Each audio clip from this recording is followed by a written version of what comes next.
एक बार ये अपने नाना जी के पास रहते थे। इनका प्रादुर्भाव भी किसी पुरुष से नहीं हुआ, माता का गर्भ रहा और आप प्रकट हो गए। पूर्व जन्म के कोई बहुत बड़े भजनानंदी महापुरुष थे।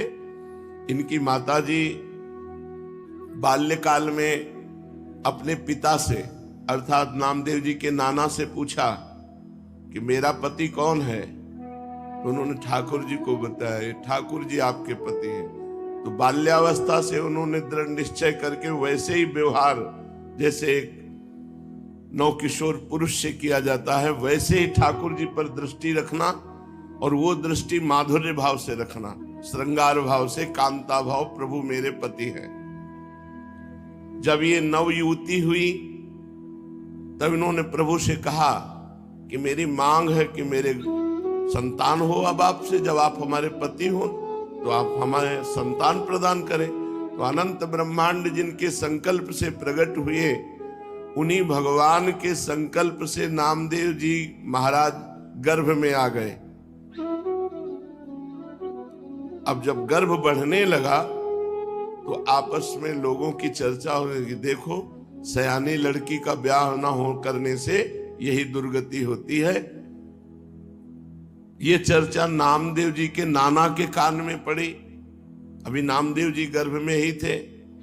उन्होंने बेटी को बुलाया और कहा, ऐसा तो हम कभी नहीं सोच सकते थे कि हम इतने महाभागवत ठाकुर जी की सेवा परायण, बच्चापन से तुम्हें धर्म की शिक्षा दी, तुम गर्भ कैसे धारण कर लिए? कौन है तुम्हारा पति? तो उनका, पिताजी आप नाराज मत होइए, जिनको आपने पति बनाया कि ये तुम्हारे पति हैं, उनके सिवा आज तक मैंने किसी को देखा नहीं, किसी को छुआ नहीं। ये गर्भ मैं भगवान को साक्षी करके कहती हूँ कि भगवान का ही है, इन्हीं का दिया हुआ है। बड़े प्रसन्न हुए, बोले अब मुझे किसी की परवाह नहीं कि कौन क्या करता है। तब नामदेव जी प्रकट हुए। बचपन से ही विठ्ठला विठ्ठला विठ्ठला।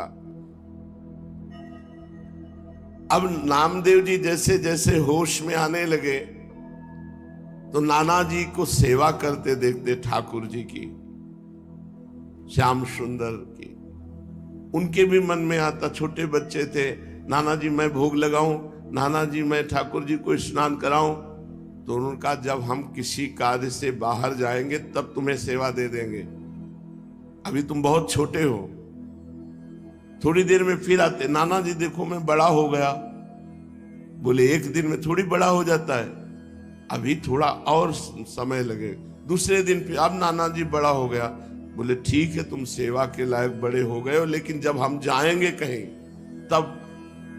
तीसरे दिन, नाना जी आप कब जा रहे हैं? कहीं तो जाइए आप। तो उनको ठाकुर सेवा के निमित्त से कुछ सामान लाने के लिए जाना था।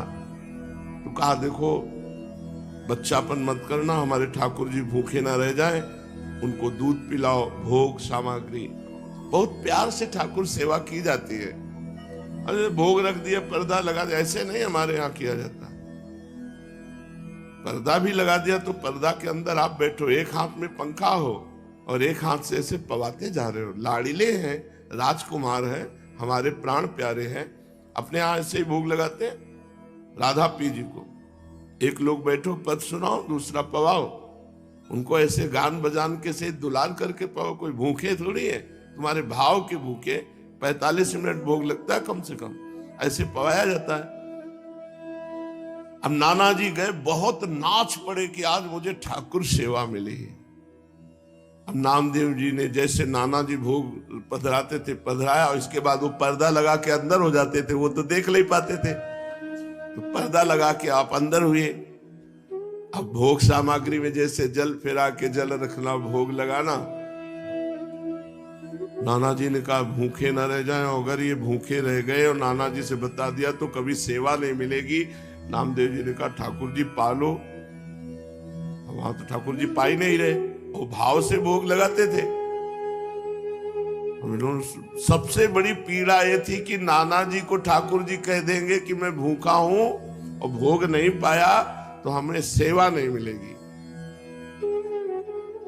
नामदेव जी ने बार बार प्रार्थना की, जब नहीं पाए नामदेव जी ने कहा कि देखो अगर नहीं पाओगे, छुरी ली, अपना अपना गला काट देंगे, आपको पाना पड़ेगा नहीं, हमारी सेवा छूट जाएगी। अब वो सीधे एकदम सरल बच्चा बिल्कुल सच्चाई में उतर आए, वो भगवान प्रकट हो गए। कहा पाओ? बोले हम रोज वैसे ही पाते थे जैसे तुम पर्दा लगा दिया, वैसे भाव से पा लेते थे, तुम तो जबरदस्ती कर। बोले नहीं, पूरी थाल का पाओ। जब शिकायत करोगे नाना से कि हमें ठाकुर जी बातचीत कर रहे, अपने हाथ से नामदेव जी दूध पिला रहे ठाकुर जी को, तो अत्यंत व्याकुलता और सत्य भाव कि ठाकुर जी हैं, ठाकुर जी को प्रकट होना पड़ा और दुग्ध पान किया। बड़ी प्रसिद्धि नामदेव जी की, नाम का प्रकाश। भगवान विठ्ठल उस दिन से रोज वार्ता करते थे नामदेव जी से। एक बार काशी आदि तीर्थों की यात्रा करके निवृत्तिनाथ, ज्ञानेश्वर, सोपानदेव, मुक्ताबाई, नामदेव और गोरा कुम्हार जी के घर ये सब बड़े बड़े संत बैठे हुए थे। समस्त साधुजन गोरा कुम्हार भी बड़ी ऊंची के स्थिति के महात्मा थे। तो उनके यहां एक थापी पड़ी हुई थी जिससे मटकी को गोल किया जाता है। मुक्ताबाई ने ऐसे थापी उठाई और गोरा कुम्हार से कहा, चाचा जी ये क्या वस्तु है? गोरा कुम्हार जी ने कहा ये थापी है। मुक्ताबाई ने कहा ये किस काम में आती है? गोरा कुम्हार ने कहा इससे मिट्टी के घड़े को ठोक ठोक करके देखा जाता है कि पक्का हो गया कि कच्चा भी है। मुक्ताबाई ने कहा अच्छा, इससे देख करके पता चलता है पीट करके कि घड़ा पक्का है या कच्चा? तो मैं देखूं घड़ा पक्का है कि कच्चा?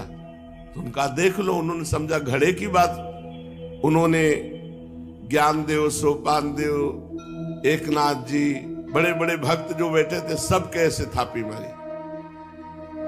कोई नहीं बोला। जब नामदेव जी के थापी मारी तो उन्होंने कहा ये क्या है, ये क्या खिलवाड़ कर रहे हो, सर पे थापी मार। बोले चाचा ये घड़ा कच्चा है। ये बोल पड़ा ये घड़ा कच्चा है। तो सब संत हंस दिए, गोरा कुम्हार जी भी हंस दिए और कहा अच्छी बात है, कच्चे है नामदेव। गोरा कुम्हार ने जब कहा कि हाँ कच्चा, तो नामदेव जी को बड़ा सकुच लगा, एक अपमान जैसा प्रतीत हुआ और वे क्रुद्ध हो गए। उन्होंने कहा दोबारा थापी हमारे माथे पे मत मार देना। और सब लोगों ने हमें कच्चा क्यों कहा? यह अन्यायपूर्ण क्रिया साधु होकर के ऐसा थोड़ी किया जाता है, नामदेव जी ने कहा। गोरा कुमार और अन्य साधुओं के मस्तक पर जब थापी थप थप करके लगी तो किसी ने नहीं बोला, लेकिन नामदेव जी को गुस्सा आ गया और नामदेव जी ने ऐसा बोला। गोरा कुम्हार जी ने कहा यह कच्चा घड़ा पक्का है, मतलब इसमें संशय नहीं है, नामदेव जी कच्चे साधु हैं। अब उनको और सब संतों के बीच में ऐसा जब कहा तो हृदय में बड़ा चुभा। नामदेव बुरा मत मानना, तुम भक्त अवश्य हो, इसमें कोई संशय नहीं, पर अभी तुम्हारे अभिमान को कोई चोट नहीं पहुंचाया, अभी तुम्हारा अभिमान सुरक्षित है, इसलिए तुम कच्चे साधु हो। ठाकुर जी के पास वो एकांत में गए विठ्ठल भगवान से, और विठ्ठल भगवान से कहा कि सब लोग हमको कच्चा कह रहे हैं, तो मैं कहां से कच्चा हूं? कह रहे तुम्हारे अंदर अभिमान है। हमने वहां सभा में पूछा कि तुम कैसे कह सकते हो मैं कच्चा हूं? तो हमें जब भगवान साक्षात हमसे बात करते हैं तो कच्चा कैसे? तो उन्होंने कहा तुम निगूढ़ा हो, तुमने अभी तक गुरु नहीं बनाया इसलिए तुम कच्चे हो। तो मैं आपसे ये पूछ रहा हूं कि गुरु का कार्य क्या होता है, आपसे मिला देना हो। आप रोज हमसे बात करते हो तो हमें गुरु की क्या आवश्यकता है? नामदेव जी ने कहा। नामदेव जी अत्यंत दुखी पंढरपुर भगवान श्री विठ्ठल जी से ऐसी जब प्रार्थना की तब विट्ठल भगवान ने कहा कि जो संतों ने निर्णय किया वो सच्चा निर्णय किया है, तुम अभी कच्चे हो। अब तो और जलन पैदा हो गई। अभी तक तो संत कह रहे थे, भगवंत भी कह रहे हैं, तो प्रभु बताओ मैं पक्का कब होऊंगा? क्योंकि मैंने आपके सिवा किसी को कुछ नहीं माना, आप ही सब कुछ हमारे हो। देखो, जब तक तुम गुरु को स्वीकार नहीं करोगे तब तक तुम चाहे हमारे गले लगो, हमसे बात करो, हमारे संग खेलो, तो भी तुम कच्चे ही रहोगे।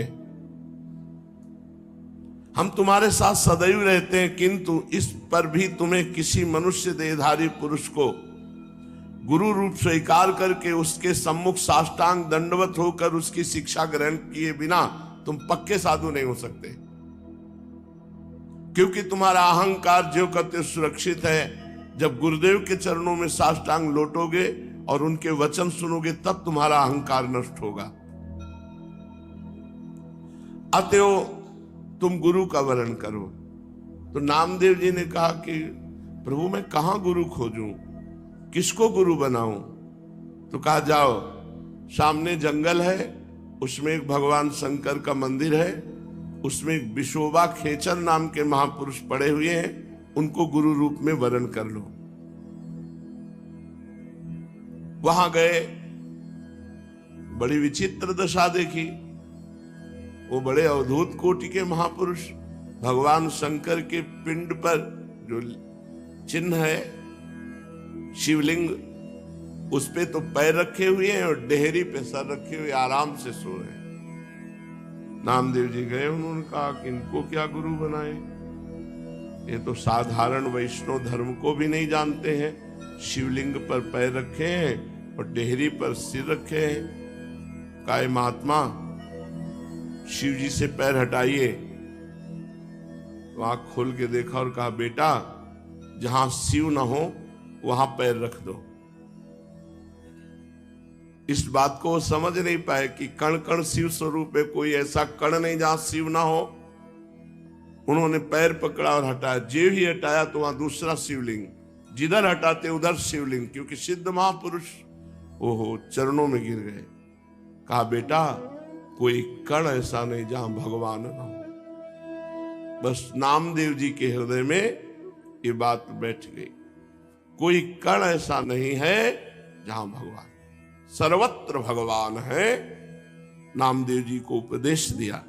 नामदेव जी ने विशोबा जी के चरणों में आत्मसमर्पण कर दिया।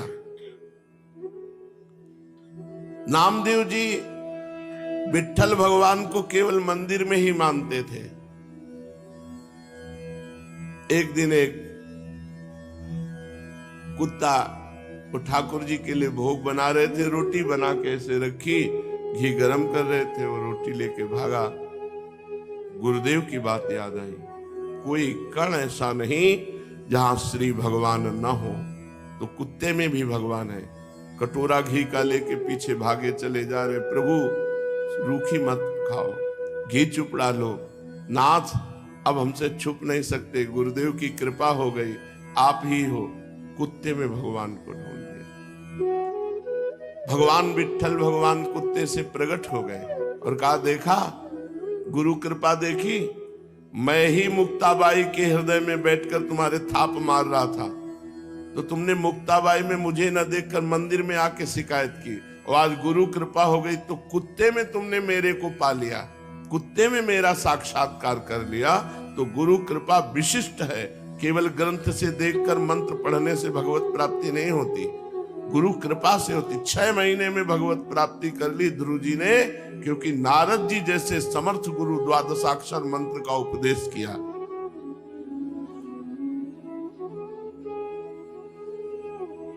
पांडुरंगा के आदेश से नामदेव जी सिद्ध महापुरुष हो गए। सर्वत्र भगवान का एक बार भूत प्रकट हुआ तो उसमें कहा, जय हो लंबकनाथ, बहुत लंबा चौड़ा भूत, उसमें विट्ठल भगवान को देख लिया। नामदेव जी के निरंतर अश्रु चलता रहता और गुरु प्रताप से सर्वत्र भगवान का साक्षात्कार करते। अचित चित ईश्वरहा, चेतन अचेतन सब कुछ भगवान है, ऐसा नामदेव जी को दर्शन होने लगा। व्यास पाराशर आदि महर्षि गण ने चेतन अचेतन सब कुछ भगवत स्वरूप लिखा, भगवत स्वरूप देखा। इसलिए नित्य गुरु की आज्ञा में रहे, प्रकृति अविकृति विश्वयोनि शुभा नाना वर्णात्मिका अजा त्रिगुण सुनिलया अव्यक्ता निर्व्यापारः परार्था महन्मितसु, ऐसी दिव्य माया शक्तियों का पार पाकर वो परम पद का अधिकारी होता है जो गुरुदेव के चरणों का आश्रय ले लेता है। इस प्रकार चेतन अचेतन में सर्वत्र भगवत दर्शन कराने की सामर्थ्य केवल गुरुदेव में है। केवल मंत्र जपने से नहीं होगा कि तुम किसी किताब पुस्तक ग्रंथ से मंत्र ले लो और उसी से जपो और भगवान की प्राप्ति हो जाए। हमको ऐसे गुरु की जरूरत है जो आकार रूप धारण करके हमारे सामने हमको उपदेश करें, हमको डांटे, हमको दुलार करें, जिससे हम माया मुक्त हो जाएं। शिष्यस्य तद्दिनम देवी कोटि सूर्य ग्रहे समहा चंद्र ग्रहण कालम ही तद्दिनम वर वर्णिनी गुरोर दर्शन मात्रेण सर्व पापै प्रमुच्यते तत्क्षणात् चलापांगी दानम कुर्याद् विचक्षयाः। हे महादेवी, जिस दिन गुरु दर्शन लाभ हो जाए उस दिन शिष्य को करोड़ों सूर्य ग्रहण में दान देने का फल प्राप्त हो जाता है।